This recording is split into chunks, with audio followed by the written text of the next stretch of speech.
Bonjour, je m'appelle Dorian Lopez et je vais parler de Racine et pourquoi je pense qu'elle est le meilleur dramaturge.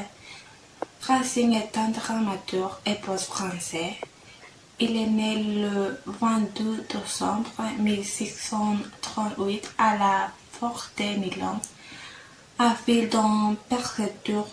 Il a étudié à Beauvais, l'un des courants jansénistes de Port-Royal, et le collège d'Agour à Paris. Il composait de la poésie et se lie d'amitié avec la poète française Jeanne de La Fontaine. Il était reconnu sous maîtrise irréprochable de la poésie traditionnelle avec des touches de tragédie en France. Racine est devenu le premier dramaturge à vivre de l'argent récolté grâce à la vente de son ouvrage. Je pense que c'était le meilleur d'avoir le drame en France et pour la simplicité que je vais en train de faire des choses. Il commença à étudier pour un prêter dans la vie d'Ossé.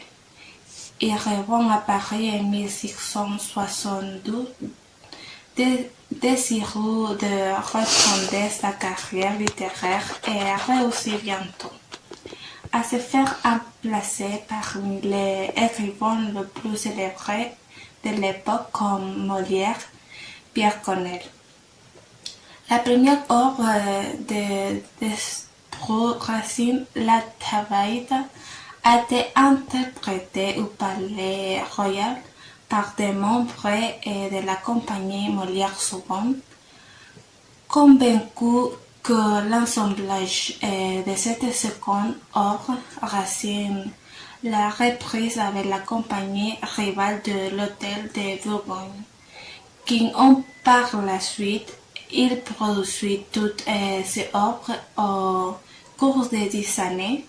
Suivant Racine écrivant sept grandes tragédies considérées comme des chefs d'œuvre, toutes les adaptations d'Éric Bérénice, 1672, toutes les œuvres de Racine sont basées sur des héros et héroïnes de l'Antiquité. Sous succès, Racine est décédé le 21 avril 1699 à Paris. Bonjour à tous, je m'appelle Nancy Aleman et je ne suis pas d'accord avec vous parce que je pensais que le meilleur dramaturge est Pierre Corneille. Pour commencer, il a beaucoup d'œuvres où il s'exprime sur les valeurs et les problèmes sociaux de son époque. Par exemple, les sites overblick dont l'action se situait à Séville. La plupart des personnages del site sont forts et bons, hormis la rivalité et jalousie représentée pour les comtes, un personnage fier et vert.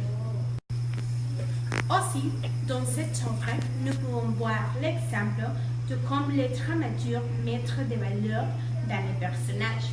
Aussi, c'est la même chose dans la plupart de ses œuvres.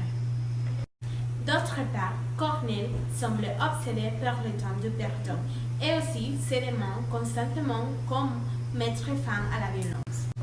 Et pour moi, cela fait de lui le meilleur dramaturge parce qu'il cherche la manière d'exprimer dans ses œuvres les valeurs et les problèmes sociaux qu'affectent la société.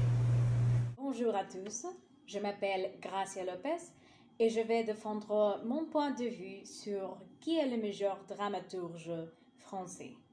Dans cette fois, je vais parler un peu de Molière et je vais partager les raisons pour lesquelles je pense qu'il est le meilleur.